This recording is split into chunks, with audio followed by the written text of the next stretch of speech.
Welcome to the continuation of the Roadmap series for educational leaders. This session is on establishing healthy system conditions with a focus on staffing, entitled How to Assess Educators' Capacity and Needs Regarding Effectively Teaching for Accelerated Learning. My name is Dan Richards, Director of Professional Development and Curriculum at IU14 in Berks County. Also with us is Dr. Brian Stanford. He's the Program Director for Accountability and Innovative Practices at Allegheny Intermediate Unit. Today will be your facilitator for the content of this session. As we consider establishing healthy system conditions around staffing, the following guiding question and items will drive the session's information as well as the other connecting sessions around staffing. And that is, how can decisions about retention, assignment, recruitment, and professional learning ultimately involve the following? Consider what student and educator data we have available and what we should begin to collect and analyze. Disaggregating that data to consider equity in student learning and base decisions in that data about student learning needs. This session is centered on the content from the New Teacher Project, TNTP's, Guide to Accelerated Learning, released in November 2020. The information and other resources referenced in this presentation today can all be found by going to this link and accessing the guide. Additionally, we'll provide a copy of this PowerPoint, which will have some internal links to those specific resources as you move through the process.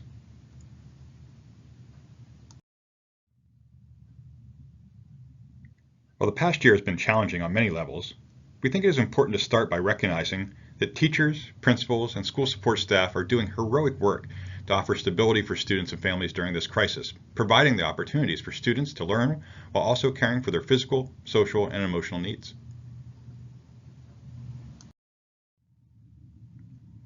While we've been doing tremendous work in response to the conditions this past year, our work across the country in recent months has shown that schools still need help ensuring that students have access to grade-appropriate assignments, strong instruction, deep engagement, and teachers with high expectations to minimize learning gaps this year and ultimately accelerate to grade level in the future.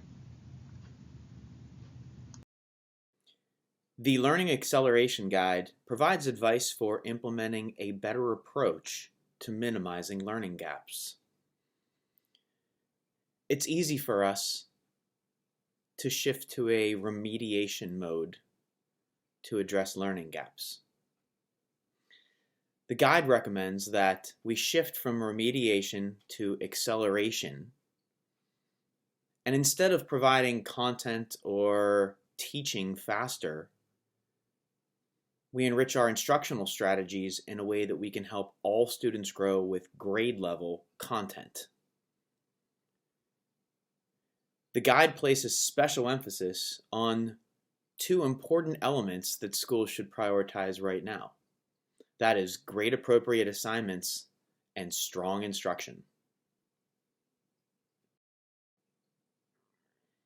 In order to provide meaningful, accelerated learning for all of our students aligned to grade level content, there are several key questions we must ask ourselves. What are our goals in accelerating student learning for all students? And where do we stand with those? We must also ask ourselves, how do we ensure that the experiences we provide for our students will lead to accelerated learning for all? There are 4 core values that guide any school system's decision-making process in accelerating learning. First is, grade level content must be an academic priority. Remember, we're shifting from remediation to acceleration. Second, systems must address inequities head-on before making a plan. Third, support, assume the best of, and provide training for all of your stakeholders. This includes support staff and even parents and families. And the fourth value is to collaborate, then communicate clearly. Next, we'll look at some goals for accelerating student learning. So as we start to consider the process of accelerated learning and dig into practical actions and steps to take, Let's consider the goals for accelerating student learning. TNTPE's belief that accelerated learning can be successful is centered on these ideals. All students and families have the resources that need to meaningfully engage in school, whether it's in person or not. All students feel like they belong in their school experience. All students and families are treated as authentic partners. All students have access to grade-appropriate assignments focused on priority content. All students have access to strong instruction that addresses any gaps in prior learning within the context of grade-appropriate assignments focused on priority content. And lastly, all students are demonstrating mastery of grade-level content.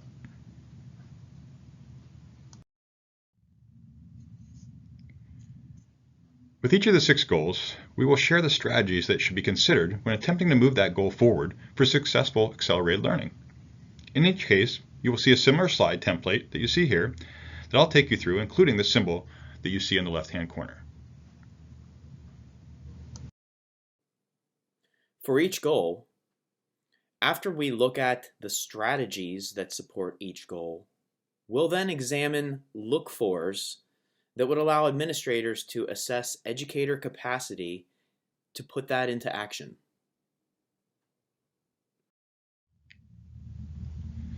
So let's talk strategies.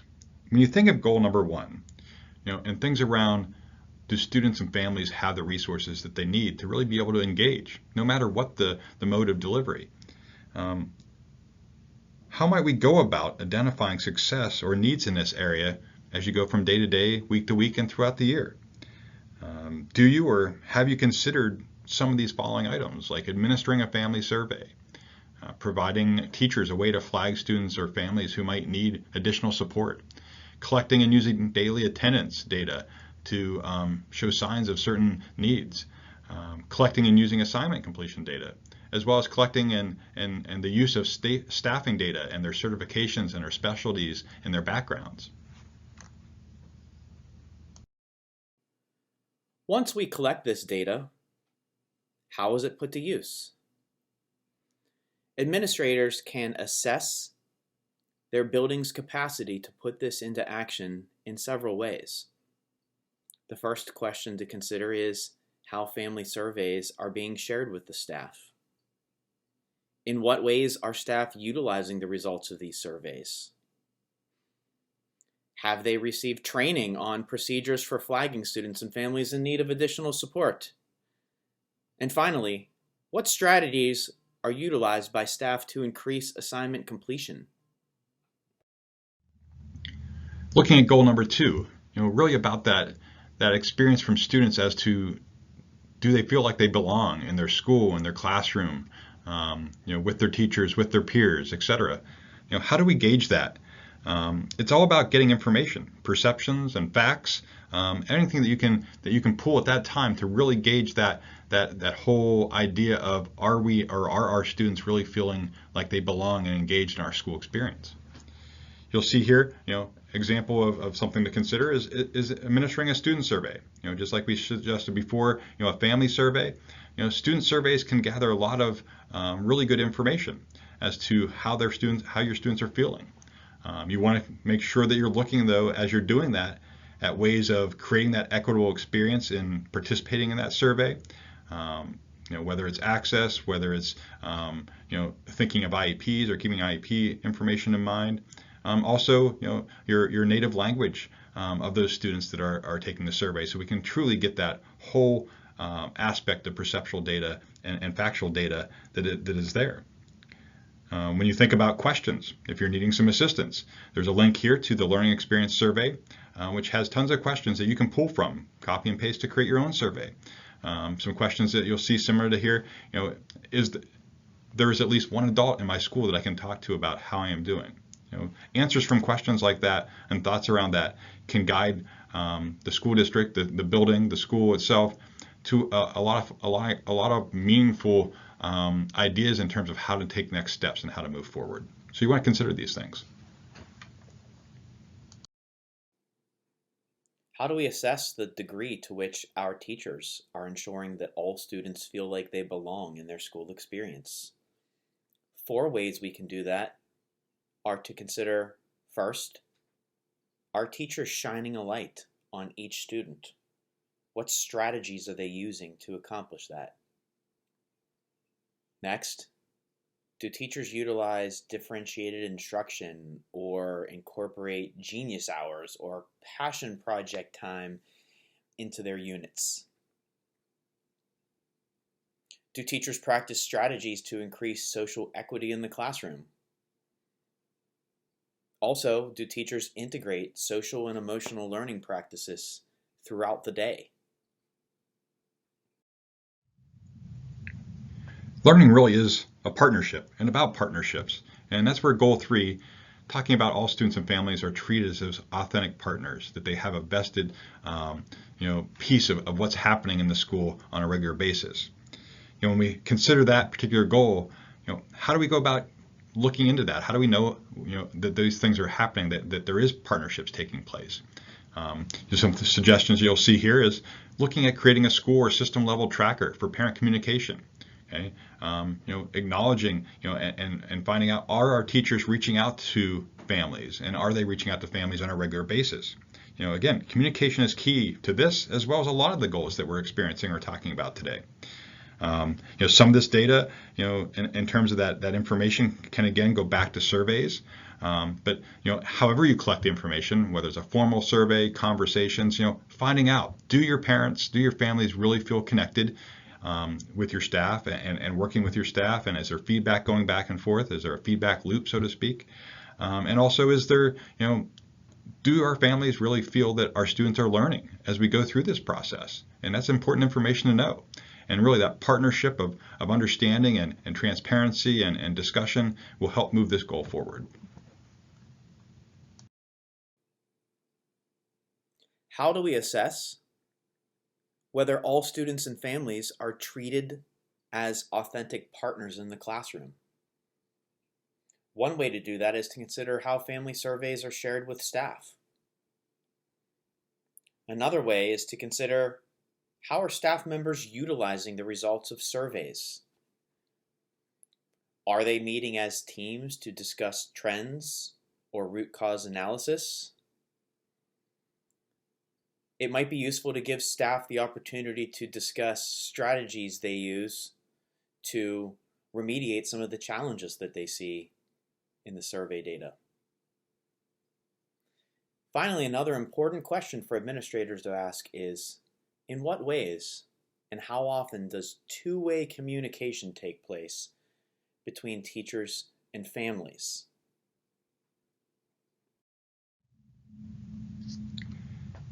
As we go to goal 4, really want to take a look at, or the idea that TNTP really stresses the need for grade level content while acknowledging those gaps and using priority content to accelerate learning and to move our students forward. Goal 4 is really all about that, and it's about all students having that access to the grade appropriate assignments and that focused priority content. There are some helpful ideas here and links that you'll see on this slide out to TNTP's Student Experience Assessment Guide, as well as their assignment review protocols.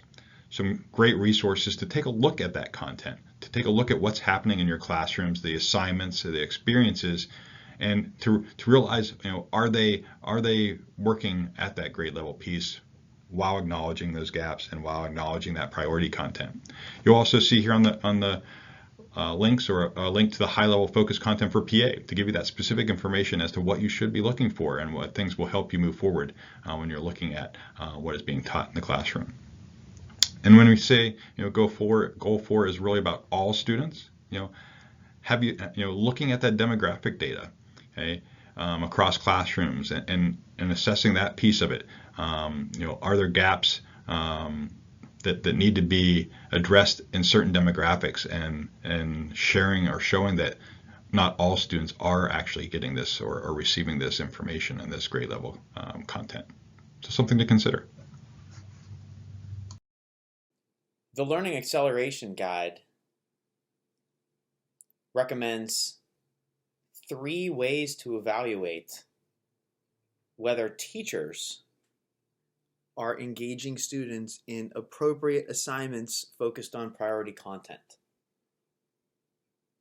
One question to ask is, Do assignments align to expectations as defined by grade level standards? Remember, we don't want to remediate, we want to accelerate. Another question to ask: do assignments provide meaningful opportunities for students to engage with the content? Finally, do assignments give students an authentic opportunity to connect academic standards to real-life contexts? Goal 5 really takes that grade level content piece in Goal 4 a step further.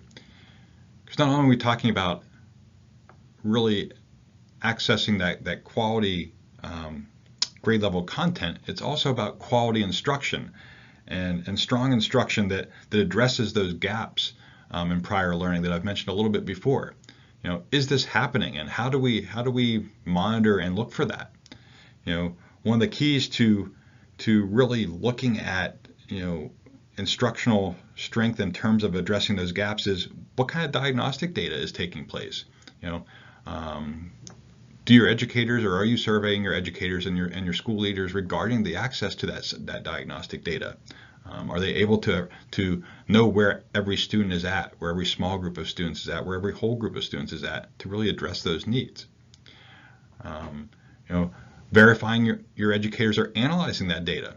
The data may be there, but do they have the tools? Do they have the knowledge to analyze that, and also to use that to adjust instruction?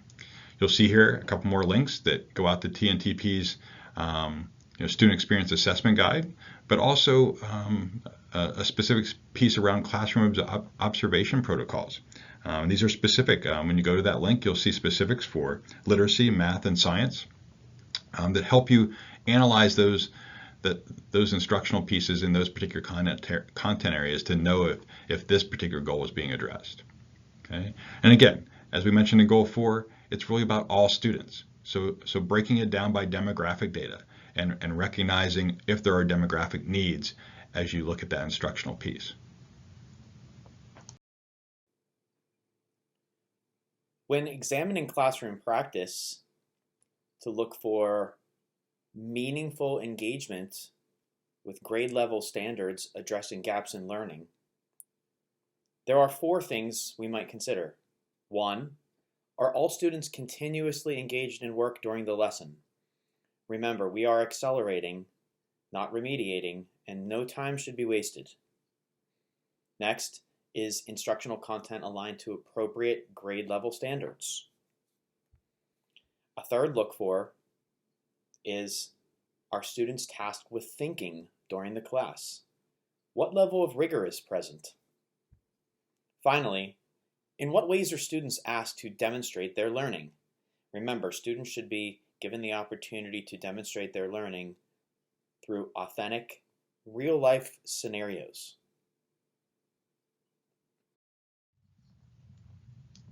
As we look back, Goal 4 looked at content, Goal 5 at instruction. Our last goal, Goal 6, is really about student learning. Okay, so we've gone from content to instruction to now the learning part. And really our goal here is that all students are demonstrating mastery of grade level content. And how do we determine that? How do we strategically look at that? What are some strategies around that? As you think about the coming year and current times, when we think about assessments, you need to be very strategic about that. It may require or may result in a very targeted, somewhat limited number of assessments, but making sure they're rigorous assessments that give you quality data that will help you evaluate the system around the student learning and help you move forward in making those decisions that will help grow your students. How do we look for evidence that our students are demonstrating mastery of grade level content? One question to ask ourselves is, are building or system-wide assessments being administered? If so, what patterns do we see? Another look for is what diagnostic assessments are being utilized. The classroom diagnostic tools, for example, is a great tool for identifying not only gaps in learning, but also student strengths. Next, we might ask, how are curriculum-embedded assessments used to drive instruction? There is tremendous value in the use of formative assessment. Finally, we should ask, are teachers being provided with time to actively participate in data team meetings, conducting root cause analysis, and setting goals? The PVAS Digging Deeper guides are a great tool at helping facilitate discussion in data team meetings and in conducting root cause analysis. Now that we've considered the 6 goals for accelerated learning, what are the next steps?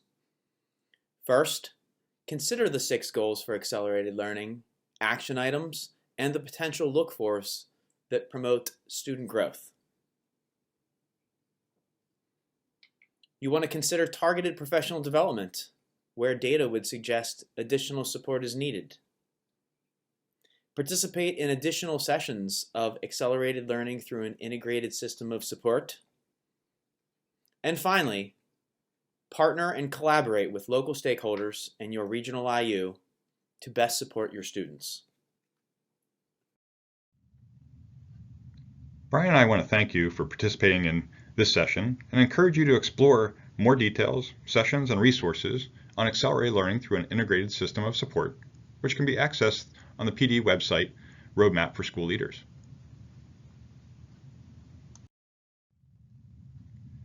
For those of you looking for Act 48 credit, you can submit your attendance using this Google form, or additionally, you can scan the QR code with your phone to access the link as well. You'll be requested or asked to submit a code for attendance, and that code is on the screen, 57164. And again, I thank you for attending, and hopefully you found some takeaways to help you move forward in this process. Have a wonderful day.